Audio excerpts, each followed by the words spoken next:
I'm Scott Munn, along with Tug Coward in the Warrior Alliance Network studios in Atlanta, Georgia.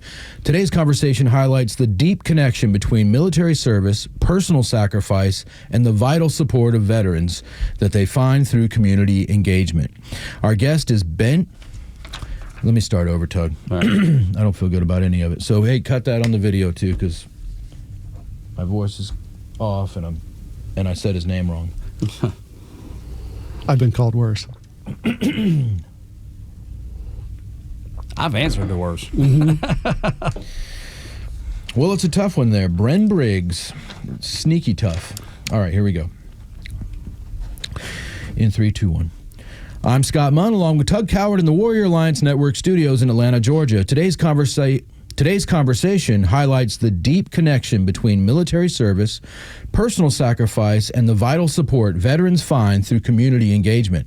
Our guest is Bren Briggs, a former Marine and retired Army officer and the founder of the Eden Project in Fayetteville, Georgia. Bren served 8 years as an enlisted Marine and then 20 more years in the Army after receiving a direct commission as a Medical Service Corps officer. In his final deployment, Bren was seriously injured. He went through 6 major surgeries to reconstruct his face and spent 2 years recovering in the Traumatic Brain Injury Clinic at Fort Bragg. That journey led him to something even bigger, and today he's helping other veterans rebuild their lives through the Eden Project. We're honored to have him join us in the spotlight today. Bren Briggs, founder of the Eden Project. Welcome to the Warrior Alliance Network, sir. Thanks for having me. Man, it's an honor to have somebody that has served this country so great and continues to serve our country so well and so honorably. So I was in the Navy, Scott, as an Army brat. You were a Marine and an Army officer. Do you identify with one branch more than the other? Is there one that you lean toward, that you love more? I don't know if I'm asking the question. Who do you root for in the Army-Navy game? So it's a tough question. Who do I love more? Yeah. If I have to identify something, it's probably the Marine. Okay. The Marine Corps, I tell folks, the Marine Corps made me what I am. I even had a colonel that I worked for. He identified me as his Marine serving in the Army. I love it. Yeah. Okay. So that's kind of how that Marine mentality that he picked up on. Stays with you, yeah. Yeah. Looking back, how do you compare your time as an enlisted Marine and an Army officer? Because my brother-in-law was Air Force, and he was a enlisted guy that converted to an officer, and he has very distinct opinions about both of his services. It's really huge, and going from the Marines to the Army is different. I was a warfighter, so I was an actual infantry guy in the Marine Corps, enlisted, and then I went medical on the Army side. So it literally is night and day. What I have told folks before, as a Marine, my responsibility was to the people, to my Marines. But as an Army officer, it was more about processes and stuff. So that's the night and day difference. Yeah, I can see that being. And look, I've not been in either branch, but I can see the distinct differences in what you were doing and why it was so different. And leading versus, I guess, as an officer, leading more than. I don't know, directing on them. I don't know if I'm explaining that well either. Maybe it's because I wasn't there. I was out in the middle of the ocean somewhere. Right. You were taking us back and forth where we had to go. We're the best Uber you ever had. I love that. Yeah. What do you think helped you move up through the ranks? What pushed you forward? I'd say without question, it was the leadership from my first company commander and my first sergeant. When I was a young Marine, they set the standard. They, at 19, 20 years old, they taught me how to be a Marine, how to be a military guy. And you're looking for that. I know me as a young sailor, Absolutely. I was looking for that leadership. I was paying attention to what the senior enlisted guys were doing because I wanted to emulate somebody that did it right. And it's great when you have that perfect or that ideal leader or leadership. Captain Barnes was my company commander. He later retired as a full colonel. First Sergeant Rubido later retired as a sergeant major. They set the standard for all of us. And really, when I got my first command and all my leadership positions after that, I tried to base my career off of what they taught us.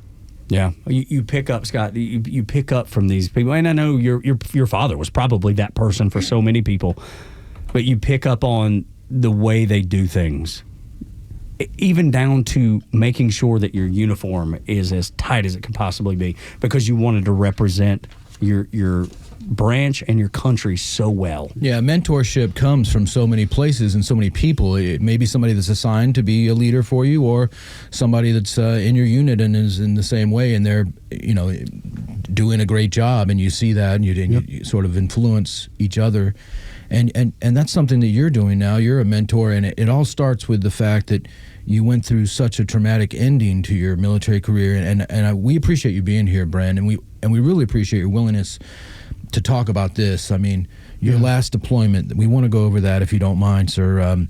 You were badly injured, 6 surgeries at least, 2 years in recovery. That's really intense, man. Can you take us back through that chapter in your life? It had to be really hard, I can only imagine, physically and mentally. It was tough, right? Yeah, that was probably the darkest time of my life. That really set the stage for what I'm doing now. And a lot of stuff in between. What happened? We had gone from the soft-sided Humvee to the up-armored Humvee, and they both handle completely different. I had a driver. I sat next to him in the driver's training course, and I took notes on what he was supposed to do, and I think he did everything the opposite. Oh my! So our first mission out, and the part that for years was one of the most embarrassing parts. It was a training exercise. So we were deployed. We were downrange, but we were getting used to the up armored Humvee. First time out, we rolled over, and I was hurt way worse than what I thought. I don't know if the adrenaline kicked in or whatever, but I remember crawling out and feeling what was like a burning sensation, or if you can imagine 1,000 bees stinging you all at one time. What we later discovered was my jaw was broken. Well, like anybody else, probably the Marine in me, I thought, man, I am way too important to leave, because I was supposed to have been medevaced out that day. And, I puffed up and said, I'm too important to leave. And I convinced the young captain, who we happened to go through our officer basic course together. So I was pretty persuasive and convinced her to let me stay. About 3 weeks later, I couldn't deal with the pain. And that probably was one of the biggest mistakes, because I waited too long. And in the process of waiting, the break in the jaw got worse, the damage in the eye. So by the end of it, I had to have my right eye socket rebuilt. My nose has been rebuilt twice. Both of my cheekbones are implants. They cut both of my jaws out, had to rebuild them and then put them back in. There's 4 brackets, 22 screws, 100 plus stitches, and they had my mouth wired shut for 8 weeks. Phenomenal diet plan. You're not eating too many pizzas and eating junk food. Exactly. Too many Coca-Colas. Ensure. Anything you get through a straw. That was it. I'm glad you can joke about it now, and I mean, and the thing that comes to mind is the $6 million man. I mean, they had the technology, and they rebuilt you. And that's exactly right. So during the time, again, so because I was a medical officer and I was a commissioned officer, they had several different ways to do the process. And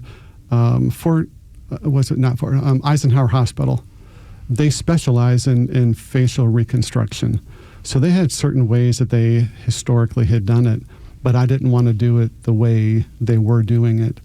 So we put it off, and finally the way they did the surgery was I was the first one to use that particular procedure. Goodness. And this is the end result. If you hadn't have told me, like if I hadn't have known what your history was before, I would have never known. Yeah, you look great. I appreciate that, and everyone tells me the same thing, and I don't like reach out and say, please, give me compliments, but I appreciate that. During that time, I was in the ICU for a week, and all those surgeries. My wife at that time didn't visit, didn't call, wasn't there with me, not even a minute. So what I generally, and that's a big part of the story and why I do what I do now. Why so? So here's what I tell folks usually, and it's not to beat her up. It's absolutely not. I'm not angry. I'm not trying to, raise attention to what she didn't do. But the military doesn't train us to come home the way that I came home. They absolutely don't train the families or provide any kind of care or service for them to know how to handle the guy that comes home in the condition that I came home. So she didn't know what to do. I honestly didn't know what to do with myself. So how could I expect her to know how to take care of me? Well, in a way, you might not have wanted her to see you that way. I can exactly see that right. angle. Yeah, but also, I see your wedding ring over there, so obviously something has worked out for you. I usually pause and say, hey, now and then is different. I've got a beautiful new wife now. She's been with me 7 years. Mm-hmm. And 4 months ago, I had open heart surgery. I swear she stood outside the door negotiating with the doctors on how she could be in the operating room. She's the opposite now. She is super, super supportive. How did everything change you? Everything you've gone through, how did it change you? Wow. It's probably made me more aware of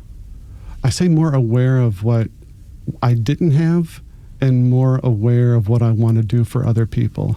Knowing that I didn't have that support makes me really want to make sure that no one else ever has to go through that again. Is that what prompted you, that change? So what prompted you to start the Eden Project? It is. I remember one of the big surgeries when I came back, they had cut my jaws out and my mouth was wired shut. And I don't know if you can imagine, like right after an accident like that and a big surgery, my face was swollen, it was all bruised, and from my eye down it was black and blue, and my neck was bruised. I looked like a monster.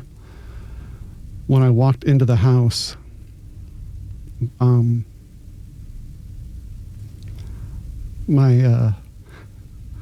3-year-old daughter hid in a corner. Oh. That stays with me. I'm sure. I don't want sorry about that. No.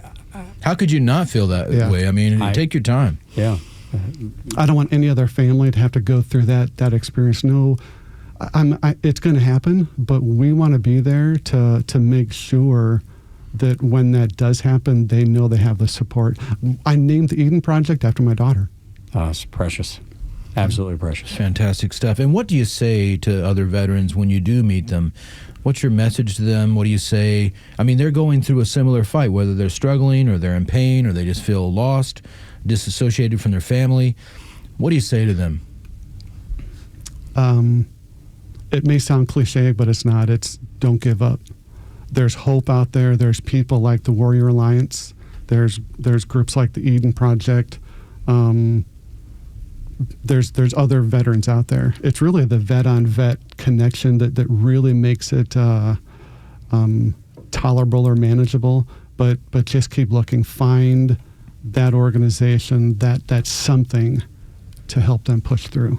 And we're talking with Bren Briggs, a former Marine and retired Army officer, and the founder of the Eden Project in Fayetteville, Georgia. You can connect with him at Eden Project. It's eden-project.com. Just Google Eden Project, EDEN. Or, as with all our guests, you can get a hold of them through thewarrioralliance.org. Let's shift gears a little. In 2016, you launched the Eden Project, a nonprofit organization. It's just south of Atlanta, down in Fayette County, Georgia. And your focus is helping veterans recover from the hidden wounds of war and making that tough transition into civilian life. And your mission seems to be clear. No veteran needs to be left behind. Isn't that right? That's exactly right, yeah. We've got really two different angles or directions that we focus our programs. It's our mentorship, our peer-to-peer stuff, so no one knows a vet like another vet. So we have a total of 7 programs, but our peer mentor program is really based on the vet working with the vet. But we also recognize, again, because of what I went through, that the families need the help as much as the vet does. So we really, really focus on our couples programs. We call them couples workshops or couples date nights. The idea is to reconnect the couples, give them the tools, and the training that they may have been missing for a while. So we do a little 20-minute like class on intimacy, communication, and then after that's done, it's just a fun, memorable date afterwards. Love that. God, marriages are so important. They're the foundation of society, and it's so very important that we help our married veterans and staying married, staying dedicated, staying loyal to each other, raising a family. It's what makes America great. I mean, Tug, that's the baseline military unit. That's right. If you think about it. That's exactly right. Let's say folks want to connect with you at the Eden Project because they've been through an experience. What's it like? What can they expect? How do they get a hold of you? Great question. So they can do it a couple of different ways. They can go to the website and hit contact us. They can go through the Warrior Alliance. But once they either call and leave a message, we have an intake coordinator that'll call them back within a day. And she's phenomenal. She'll call them back, and then, it generally starts wide open, like, how'd you hear about us? What do you need? What we find is generally what they start with isn't what they really want. So they may say, I need help with a VA claim. But what they really are saying is, my husband's a turd. What can you do about it? Can you help get him in line? Yeah. That makes sense. And she does a phenomenal job really getting to the root cause. And then if it's something we can handle with one of our 7 programs, we keep them in-house and we take care of them and we stay with them. But we have 33 partners. So depending on what the issue is, we call ourselves a one-stop shop. When I got out, there was really no services. I got out in 2013. If I needed help with a resume, I had to find somebody. If I needed mental health, and I was in a really bad spot, I had to figure out who did that. We avoid all that. You've already connected all the dots. We have. We will take care of everything in-house. God, it's amazing. Your story is incredible. I'm sure you've seen some incredible stories through the Eden Project. Could you share with somebody listening right now maybe just an example of stories that have turned out maybe even better than you thought they were going to? I've got 2. One, I'll go a little bit detail, and the other one I'll just kind of cover at a higher level. So our peer groups are 12 weeks long. There's a lot of different models out there, but we purposely make ours 12 weeks long. What we tell folks is our trauma didn't happen overnight. It's not going to get fixed overnight. So at the end of the 12 weeks, we have what we call a life walk. And a lot of our participants are combat guys. And what they've told us is they don't think past the first or the next mission or the next patrol. They think that, that could be it. So when we ask them, tell us what a year is going to look like, what 5 years are going to look like, it's kind of traumatic. Well, in this last class, same basic thing happened. We had a 30-year vet go through, and she got to the 5-year mark, and it just kind of hit her. She said, in 5 years, I want to be in Alaska. Well, she finished the event. A week later, she said, that was so profound. She said, I'm not going to wait 5 years. It's only been a month since the end of our program. She moved to Alaska 2 weeks ago.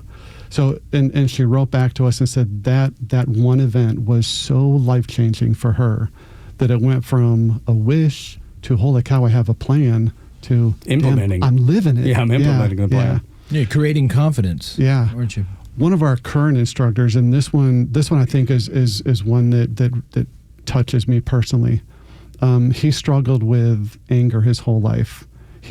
I'm old, but he's older, and he's had anger issues. He said his whole life. But after going through the program and now teaching the program, he's using our tools to deal with the anger.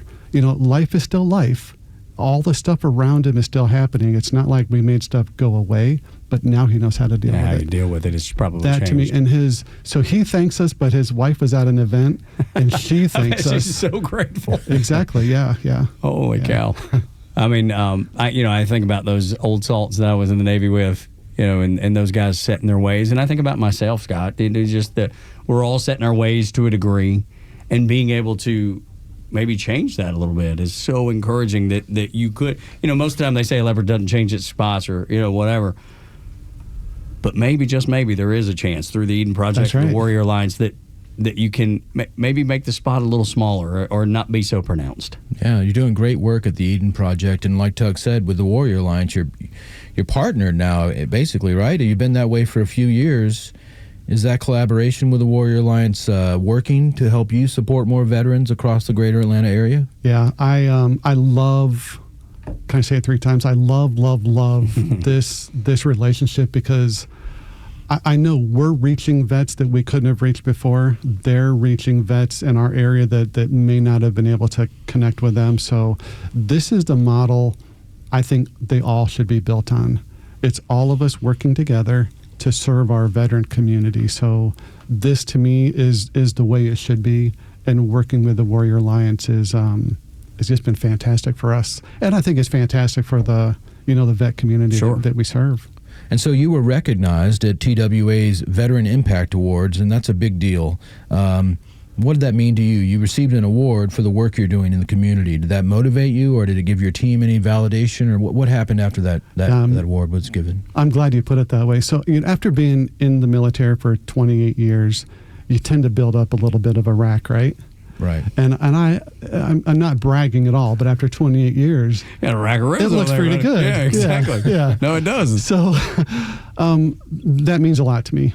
But this award is probably one of the most important things in my adult life and in my career.